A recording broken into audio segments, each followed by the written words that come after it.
Welcome back again. You're still watching us here on The Daily Debate. Dr. Mohamed Khouly, international media expert, once again, thank you very much for joining us. Now, as we've seen in the report, Egypt has won the presidency of the Bureau of African Union Specialized Technical Committee, STC, on the communication and ICT from 2019 to 2021. Now, we've seen that Egypt recently has been focusing so much on telecommunications and the development of communication on all levels, particularly in Africa.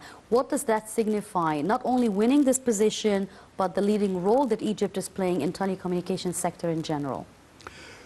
You know, I think what's going on now is not just winning something, it is regaining Egypt's status in Africa after a period in which there was some neglect of the African continent and some maybe ignoring that we are part of the African continent, not only geographically, but we are part of the destiny of Africa, being a developing continent and part of the third world, and in the same time they call it the virgin continent. Yes. The word virgin here signifies the meaning of that it is still full of untapped resources, very precious resources, either agricultural resources, mineral resources, and everything.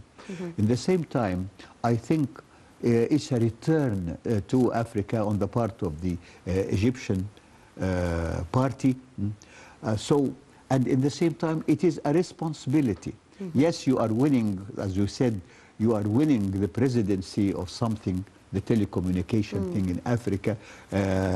Last year, there was a winning of the presidency of the African Union. Yes. And we, you know, we were part of an integral part, a principal part of the parties who established the African Union yes, under the name of the African Unity Organization in Ethiopia. All these things mean that we have a history, but in the same time, we had another history of neglecting, but now it's time to come back to our continent, not only through emotional belonging, the feeling of belonging, but in the same time, the partnership of economic interest. Now, I'm very much interested in the part you said, economic interest, because as I said, Egypt is a leading country in telecommunication and communication sectors. So if we're going to talk about the technical aspect of spreading this form of technology to the entire African state, especially now as we live in a world where technology plays a very pivotal role in our daily lives. I understand. And we have what we call, what is now being called the soft power. We acquired the soft power, and our soft power, first of all, it's our common language, Arabic, in the same with the other African countries, especially in Northern Africa. In the same time, we have the partnership of religion, of tradition, of conventions, and mostly of our mutual or shared interest, especially in the economic field, in the education field, and in the communication field. In the same time, we have a very long experience. Egypt is one of the countries, not only in Africa, maybe all over the third world, who have a very long, deeply rooted experience in the world of mass communication. Of course, yes. You see, our radio in Egypt started officially, I mean, in 1943. You see, then our television in the early 60s, you see. And in the same time, it is not only the history of our communication services, it is the effect, the influence, the result of our efforts in this field, especially in the Arab world during the 50s and the 60s, and in the third world and in Africa. Here in Cairo, we had maybe more than 37 services with different languages who are beamed towards the African continent. And Egypt is also known for, even in terms of satellite and space stations, when it comes to the satellite, the Nile Sat and so forth. Yes. Also very prominent in that. I'm glad you mentioned the radio existence of Egypt as its first of its kind in Africa and the Middle East, and particularly President Sisi inaugurated in Sharm el-Sheikh last Monday the World Radio Communication Conference, and we all remember, of course, the first program on the radio that always said, "Here is Cairo, Huna al-Qahira," and it was it would always ring a bell whenever they want to talk about the history of Egypt in this field. The fact that Egypt has a very strong mass communication ground, the media, and from here allow us to let's open the door for talking about the Egyptian media and how it had greatly influenced the region and the African continent for the past at least 50 years. How can you describe this journey to where we stand today in this perspective? Well, things change. In the 60s, our watchword in our radio, which was directed to the African continent, was the word freedom, with the word emancipation, with the word getting rid of the imperialistic legacy which started in the 19th century. Yes. But now I think things change it. Yes, the older generation in Africa still remember the influence of Cairo radio in their own languages. As I said, yes. Transmitting in yeah, different modestly languages. speaking, I started here in this place in the Voice of the Arabs, you see, as a broadcaster in my early days. But I was so, let's say, surprised that we had colleagues, maybe 37, 40 colleagues, or each one of them, ladies and gentlemen, were servicing or were part of a different service, yes. talking in the different languages. African languages, especially the Hausa, for example. And we were just talking, are you talking the Hausa? What is the Hausa? And these things, you see. And they were so affiliated with our cause in Egypt.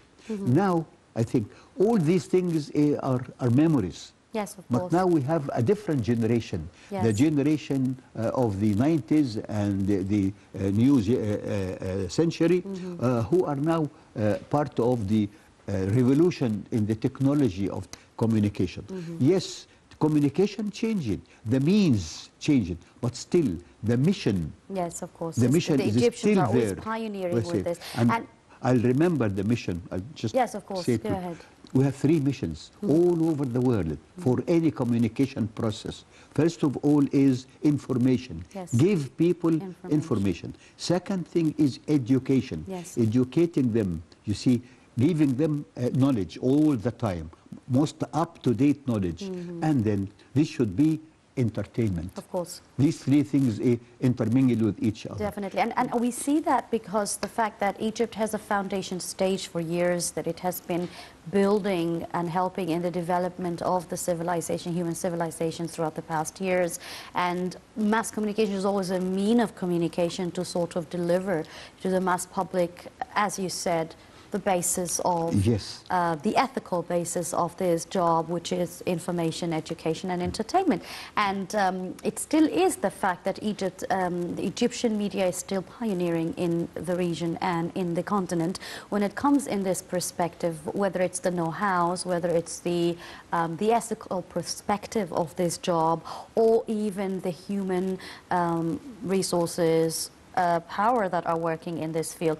And maybe that's what President Sisi had focused on during the World Radio Conference inauguration, is that how this sort of communication sector reflects the growth and development of a human civilization. Yes. What do you think was meant at this point when the President mentioned reflecting the growth of the human civilization? Well, I think it's a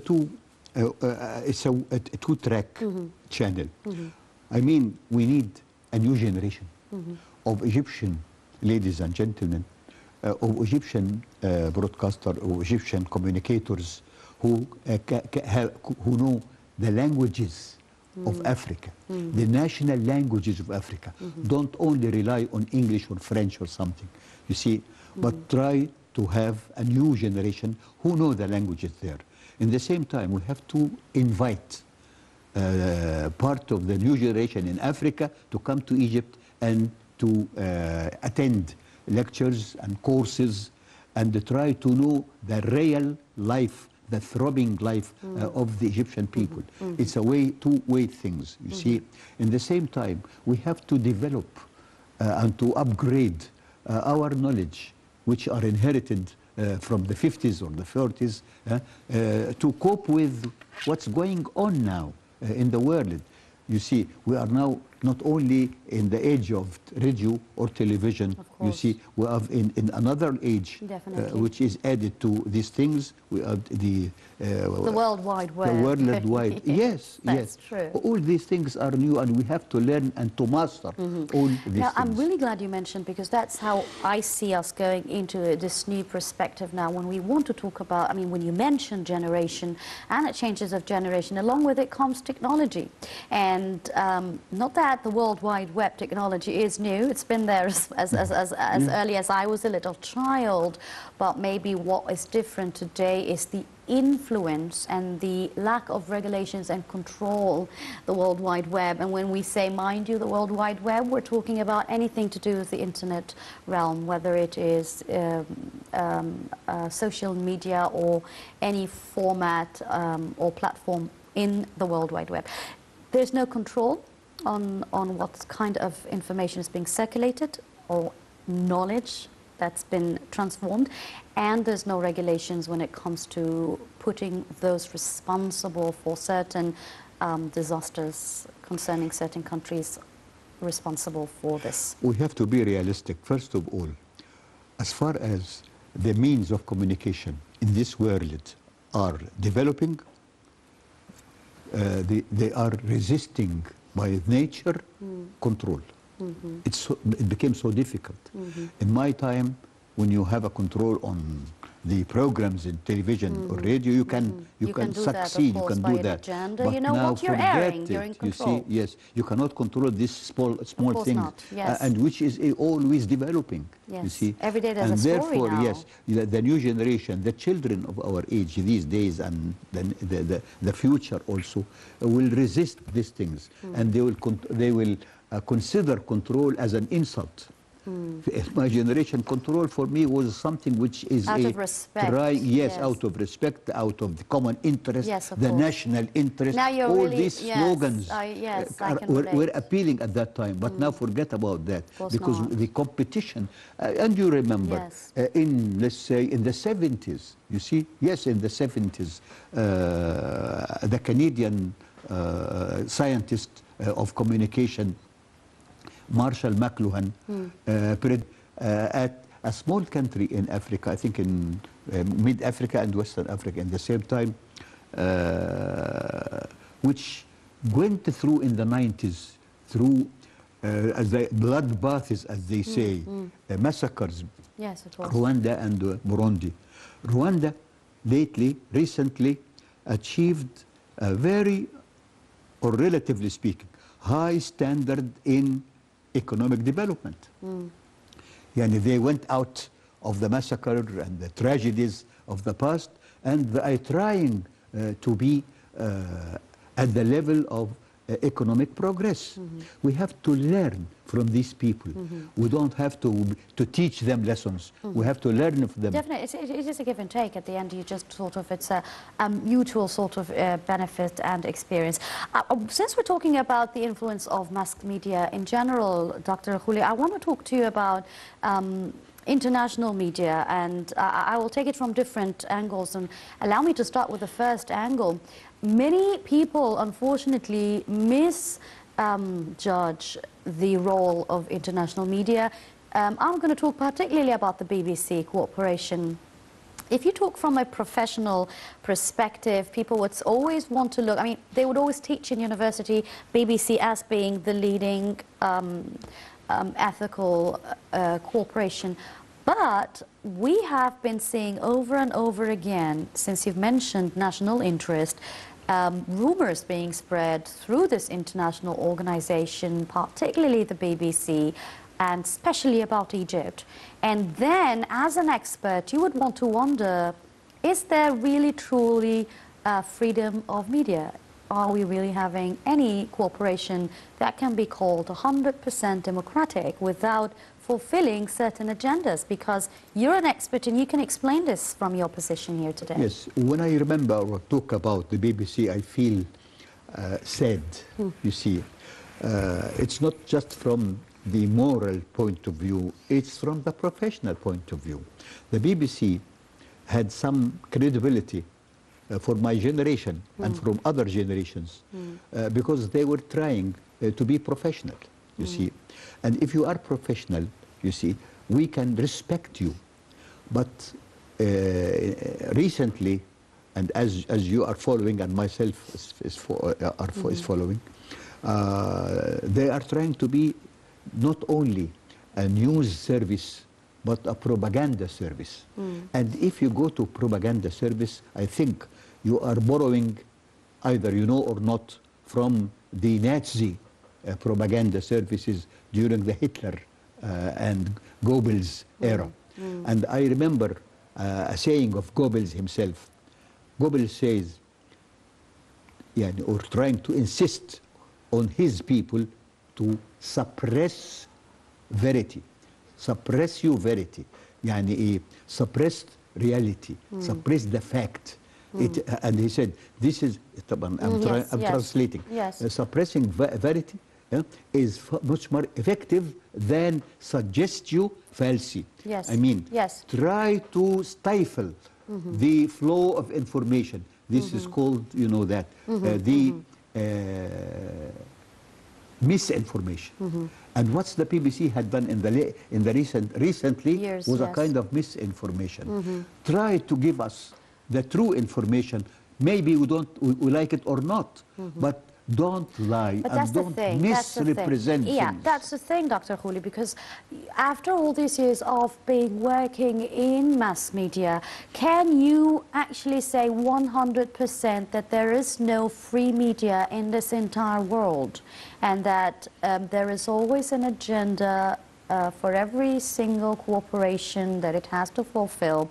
Maybe it's not clear at some point in time, but when there's clash of interest, which is always a political thing, then you will start seeing the true colors of this cooperation. Can you say that there's no 100% free media in this entire world? You can not say that there is 100% people in the media who are just true or just lying, but don't mix things with each other, you see. I'll tell you something. In the Islamic tradition, the worst thing is not only talking about what's right or what's wrong. The worst thing is mixing right with wrong.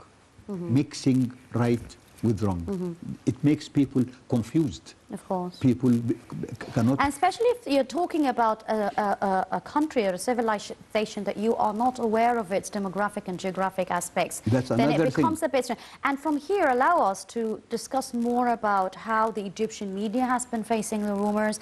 We are going to talk about the awareness raising of the Egyptian public recently on facing these rumors, but after this short report where we'll be talking about the role of the national media and what it is playing in standing in the face of these rumors right after this.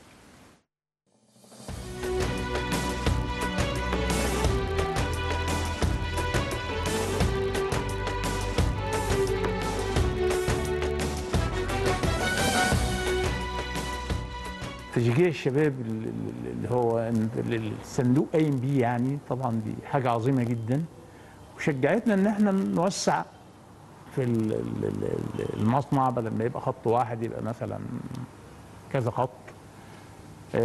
بيدينا فرصه ان احنا نشغل عماله، بيوت تتفتح تاكل عيش، وكل ده بفضل توجيهات طبعا سياده الرئيس. يعني بيشجع على الاستثمار ويشجع على تشغيل الشباب. فطبعا دي يعني حاجه عظيمه جدا بالنسبه للدوله قايمه بيها، او الدور اللي قايم بيه الصندوق. و يعني احنا من هذا المنطلق يعني بدأنا في المصنع وكبرناه، والامور الحمد لله. هو الاجراءات ايه؟ انت بتقدمي على القرض، وبعدين هما بيعملوا دراسه طبعا وبتاع، وبينزلوا يعينوا، وبعدين بيشوفوا يعني الايه بيسموها ايه، الملاءه الماليه او البتاع اللي هي يعني فطبعا بيلاقوها يعني الحمد لله في الاساس موجود يعني.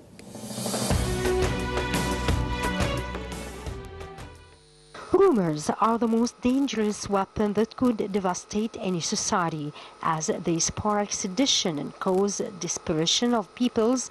Rumors are all about spreading lies over and over again till people believe them. What Egypt faces these days is a frenzied war of rumors. Egypt's government has acted wisely in dealing with these rumors by submitting conclusive evidence and proof. The reason behind spreading these rumors is targeting Egypt and its people. It's not the first time that such rumors have spread and will not be the last. The more Egypt succeeded in facing its challenges and began to breathe and build its future, the more the war is waged and the attempts to destroy the moral increased through means which convoys, fabricates and invents news, images and videos that appear to be real. On the other hand, the government, through the Decision Support Center, responds with figures along documented sources to eliminate these rumors. Rumors aim at harming Egypt's economy and affecting the investment climate. Egypt has reached an advanced stage economically. The government is working on medium and long-term reform policies to reduce inflation, which has already fallen from 35% a year ago to about 13% nowadays. President Abdel Fattah al-Sisi warned many times Egyptians that attempts to spark chaos and instability in Egypt by fueling discontent are the most serious threats the country has faced in recent years, as the real danger lies on blowing up countries from within. Spreading rumors that stoke hopelessness and frustration are part of a grand network aimed at only one objective, and that is to push people to destroy their country. Thank you very much for joining us, and we're back again here at the Daily Debate with Dr. Mohamed Khouly, international media expert. Dr. Mohamed, before we went out to the report, we were talking about the dangers of rumors being spread, and maybe during the break we were discussing the fact that maybe what's more dangerous is not just the rumor itself, but turning this rumor into a form of a reality where people would be confused and will be misjudging. And maybe I said that what's more dangerous even is the fact that there's a big difference between ignorance and education. You can be very educated and still be ignorant, and that's like a time bomb for those who don't know much about the reality, would follow you because they think you are a credible source. From here, I want to ask you about how do you evaluate the level of awareness of Egyptians today? It's difficult, first of all, and I want to be trying to claim that I know these things, but I think that this is the mission of our media here. Not only social media, but our public media. To be frank with the people. Don't give them a kind of colored picture what's going on. Trying to talk to them about the difficulties. But don't talk about the difficulties as rocks in your way, but talk to them as challenges. If you talk about the difficulties as challenges in our trying to build our country again, I think you are trying to wake up in our people the sense of challenge, the sense of trying to be able to face the problems and the difficulties, but in the same time try to talk to them as people who can do things. Don't let them be desperate in what's going on. But to be very frank, and not defending public media, but as a media expert and a doctor myself, doing this job for quite a number of years, it's not about that. I mean, if you do not shed light on the development that's actually been taking place in the country, who's going to do that? And when you shed light on the development projects or the infrastructure and the endless things that have been going on in Egypt for the past 5 years, this is part of facing the rumors by saying whatever you are saying, well, here's what's going on the ground.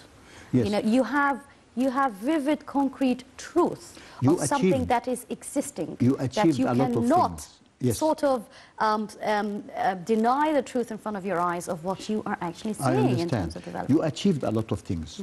Try to show people and to concentrate on these things, but not through a propaganda. Oh, yes, of course, I understand. But perspective. then you're talking Yeah. generally about I'm the talking, Egyptian media. Yes, this is what we try to achieve, to people like that. And we have this 1 and 2 and 3 achievement. In the same time, we had this 1 and 2 and 3 challenges and difficulties.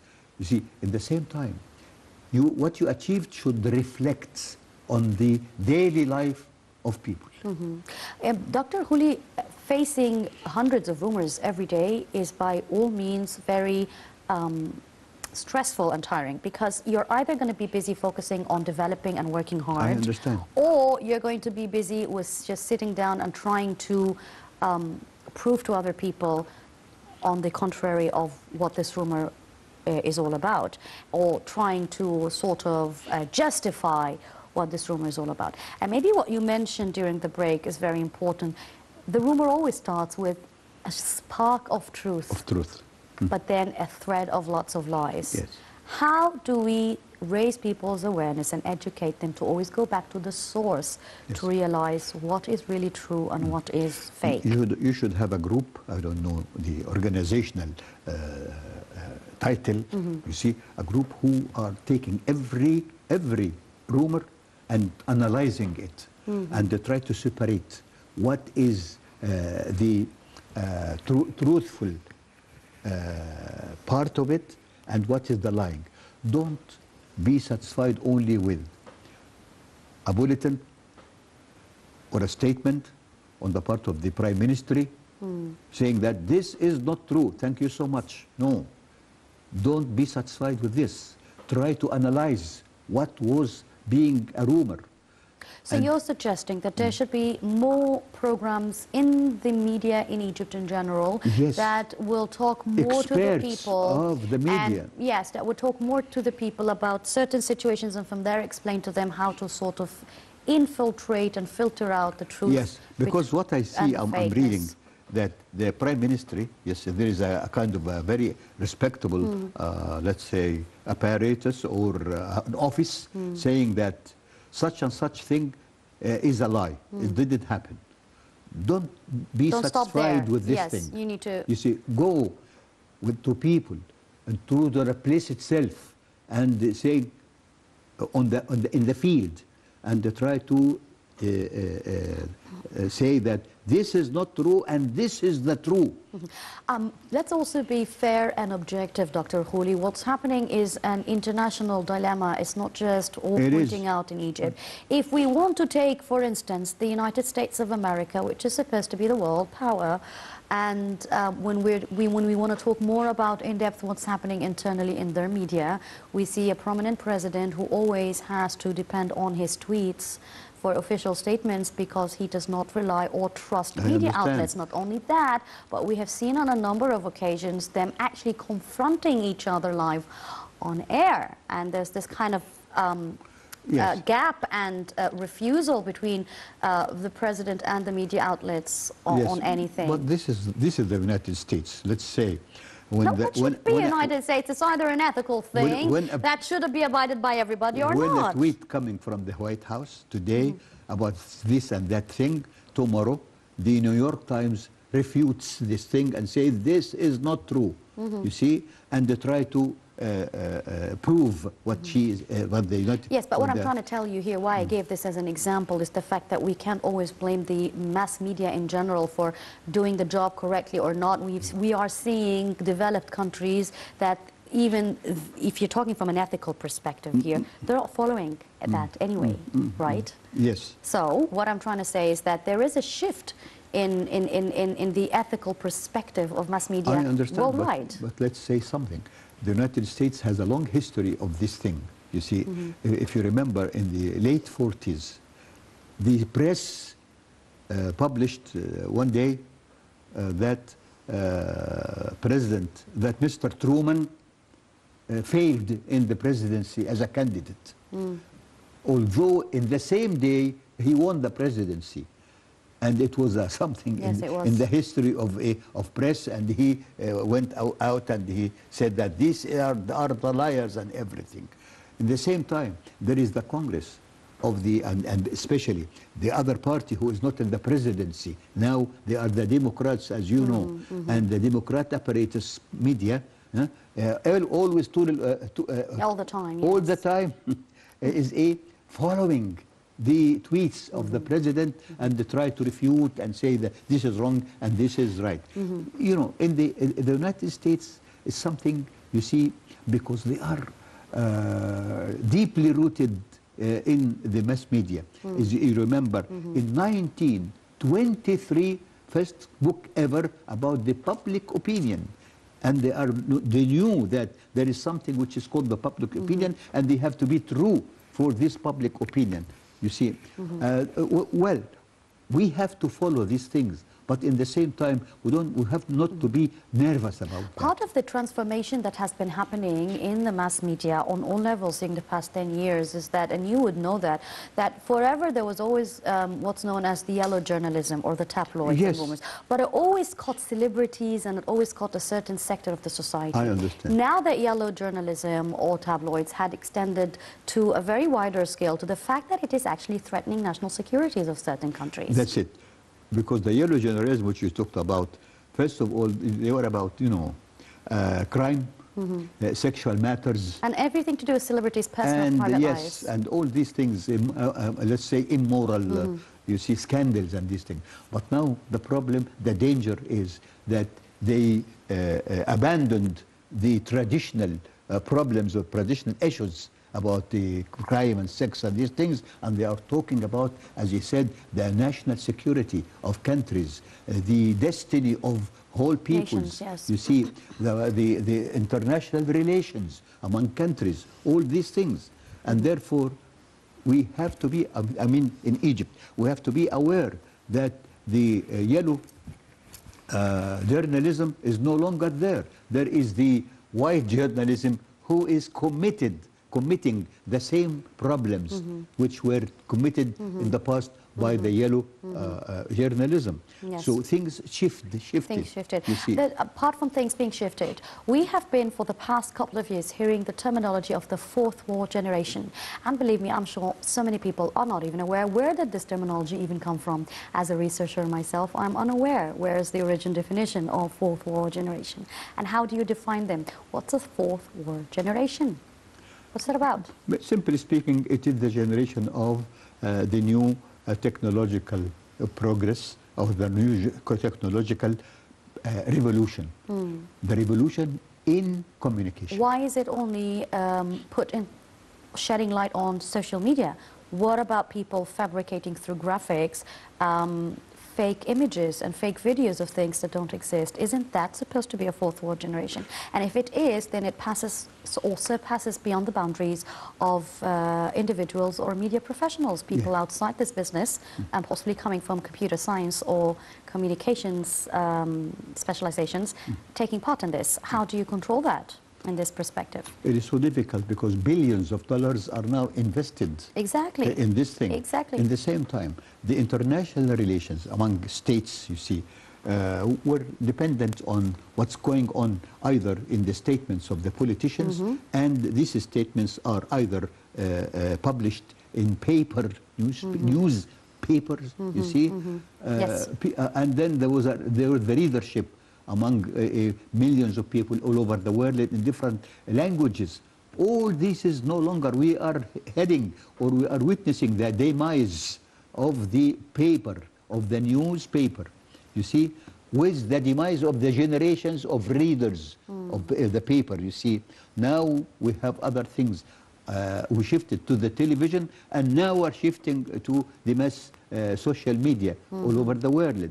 And there is another language, what we call the international language, which is English.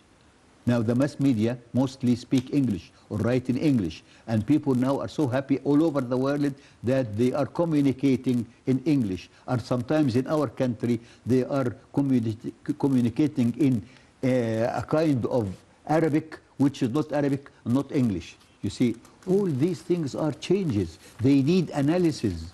They need people to stop and to try very deeply to analyze the situation. And that's why, because we're just under 2 minutes time before our time is up, finally to ask you, how do you see the future of the Arab media taking the lead, particularly in facilitating social cross-culture discussion?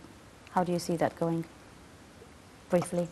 Well, I'll try to use one word. I used it all the time: challenge. We have a challenge, you see. In order to cross for the future, which we aspire at, we have this challenge. The challenge is trying to build some bridges between our generations and the new generation. Well, as I said, and you agreed, the new generation is now the generation who had reached, let's say, 20 years of age. This generation is our soldiers for the future, but they are confused because their Arabic language is destroyed. It is not their fault. It is the fault of our educational system, which is now in shatters. You see, so we have to start from below the zero in order to achieve something and to try to meet this challenge which I talked about. Well, you're lucky, Dr. Mohamed. I don't have enough time on the show to actually argue with you on this Thank point, you so but much. we will keep this discussion. Thank but I you. still have lots to say It about needs this. a lot of Definitely. discussions, yes. Dr. Mohamed Khouly, international media expert, thank you very much for joining me. Thank this you so evening. much. And that brings us to the end of the Daily Debate this evening. The top stories coming up next. I'm Yasmin Bakir signing off. Thank you for watching.